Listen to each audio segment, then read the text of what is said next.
Buenos días, alumnos. Os he preparado una ampliación del trabajo con el problema 3.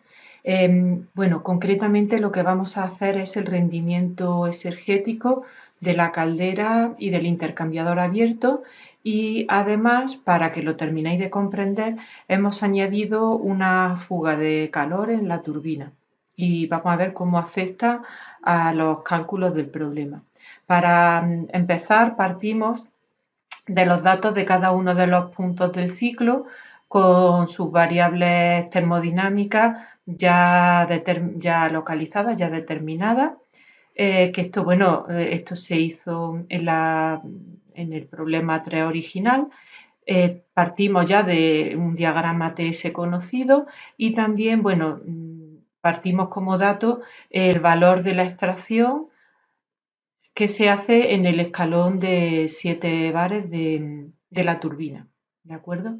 Bueno, lo que ahora nos planteamos es estudiar de nuevo el balance de energía en la turbina, porque ahora hay un elemento que antes no teníamos que tener en cuenta.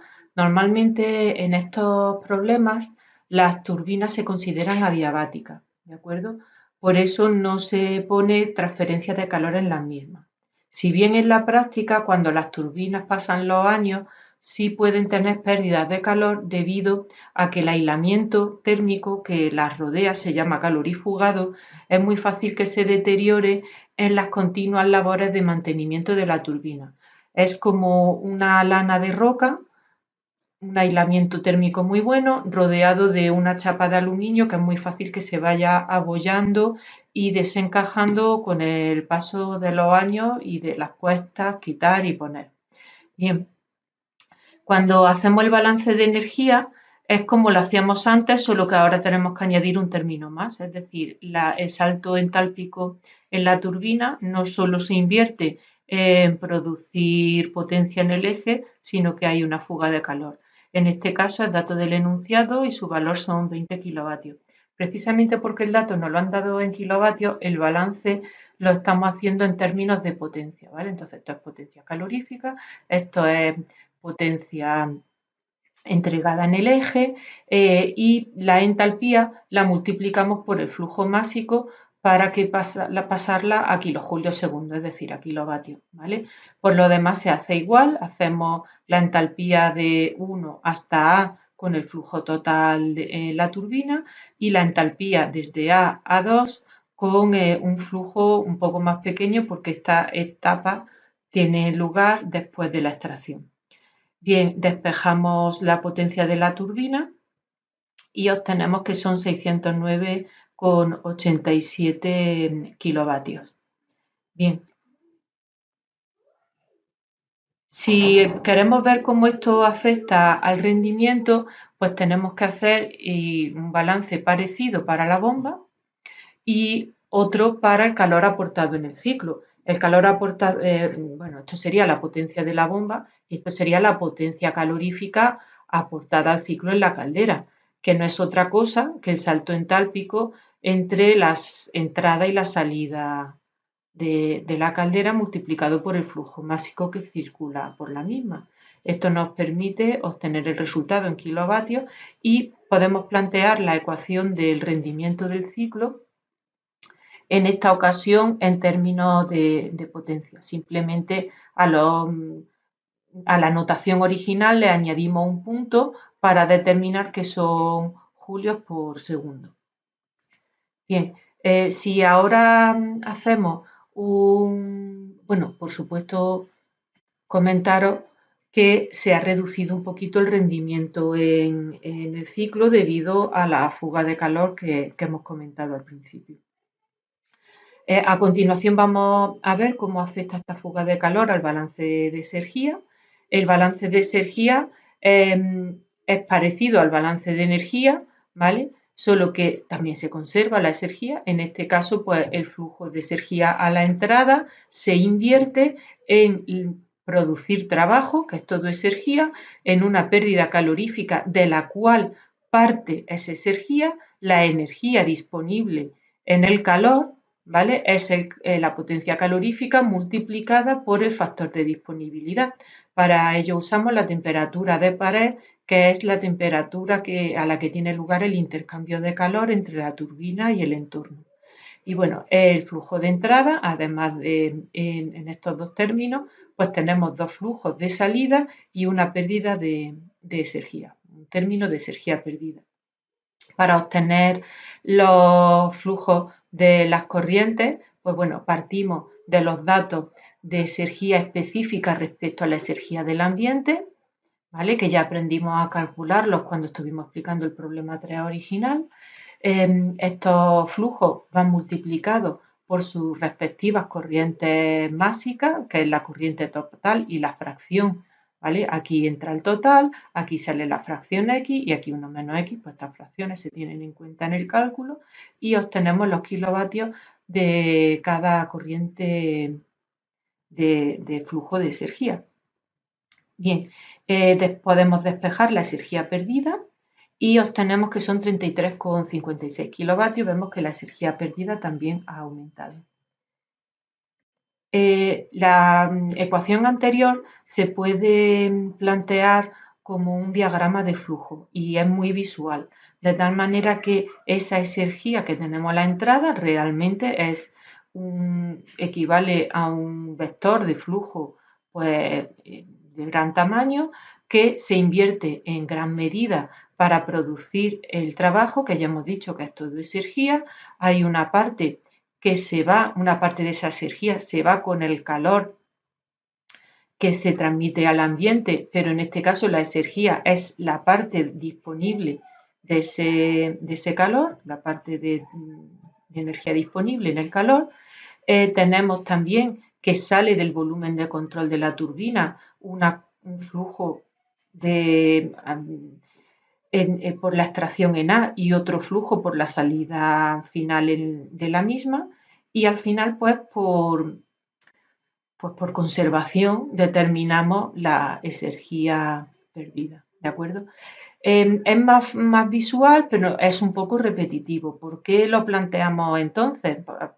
No es para ser machacona, sino porque disponer del diagrama de vectores de energía nos permite plantear la ecuación del rendimiento energético, deducirla del propio diagrama, que es el rendimiento energético. Es la parte de energía que hemos obtenido como útil en nuestro equipo, nuestro volumen de control, que en este caso es la turbina. Para nosotros el vector útil es el trabajo que hemos producido, entonces por eso este está en el numerador y en el denominador es que hemos tenido que aportarle al equipo para obtenerlo. Entonces la energía que hemos aportado es la de la corriente de entrada y le restamos la de las corrientes de salida que, por supuesto, pueden ser usadas más adelante en otros equipos. ¿Vale? Por eso esto es lo que hemos obtenido dividido la energía que nos ha costado. ¿Vale? Esta ecuación se deduce fácil de este tipo de diagrama o la podríamos deducir teniendo una idea de cómo el diagrama solamente sobre las figuras, es decir, que lo importante es que aprendáis a deducir estas expresiones. Si no os piden explícitamente que dibujéis el diagrama, pues si no queréis perder tiempo, tenéis que ser capaces de plantearlo a la vista de esta figura. Vamos a hacer ahora el balance de energía en el intercambiador abierto. En esta ocasión, pues vamos a necesitar la energía específica de las corrientes que intervienen en él, que son la A, la 4 y la 5. ¿De acuerdo? De estas corrientes las queremos obtener como potencia energética para ponerla en el balance, entonces multiplicamos por sus respectivos flujos másicos. Igualmente ahora por la corriente del condensador viene 1 menos X del total, por la corriente de la extracción venía X y a la salida del intercambiador se unen y va el total, va la unidad del flujo de nuestra instalación. ¿Vale? Lo tenemos en cuenta, ya tenemos las corrientes en kilovatios y ahora podemos plantear esta ecuación que se deduce del propio gráfico. Las corrientes de energía a la entrada son iguales a las corrientes de energía de salida, ¿no? a los flujos de energía de salida. Entonces es el de 4 y el de A es igual al de 5 más la exergía perdida. Despejamos la exergía perdida y obtenemos que es 29,79. Bien, si dibujamos este balance, pues vemos que en esta ocasión, con respecto al total obtenido en la corriente de salida, la pérdida de exergía pues, tiene una importancia proporcional importante. Bien, el intercambiador no es otra cosa que una mezcla de una corriente con poca exergía y una corriente con mucha exergía, para llegar a una corriente con una exergía intermedia, de tal manera que tiene una parte de flujo que se calienta y una parte de flujo que se enfría. Si bien ambos flujos al final salen juntos. Bien, de nuevo el diagrama de flujo nos ayuda a verlo muy claro, pero sobre todo nos facilita el plantear la ecuación del rendimiento exergético. Aunque las corrientes se mezclan, por eso hemos puesto aquí una línea discontinua, realmente a la salida, si fueran marcadas las partículas fluidas con dos colores, según la procedencia de A o de 4, pues hay una parte X que viene de A y una parte 1 menos X que viene del condensador. O sea, una parte viene de la extracción que venía de la turbina y otra viene del condensador. Bien, ¿para qué hacemos esa distinción? Pues porque lo que hemos obtenido como útil en el intercambiador ha sido el aumento de exergía de esta corriente, que era fría y ahora ha aumentado su, su nivel exergético, frente a lo que nos ha costado conseguir eso, que es una corriente que tenía una fuerte exergía y la ha disminuido. Por lo tanto, el rendimiento es lo que hemos obtenido frente a lo que nos ha costado. ¿Qué hemos obtenido?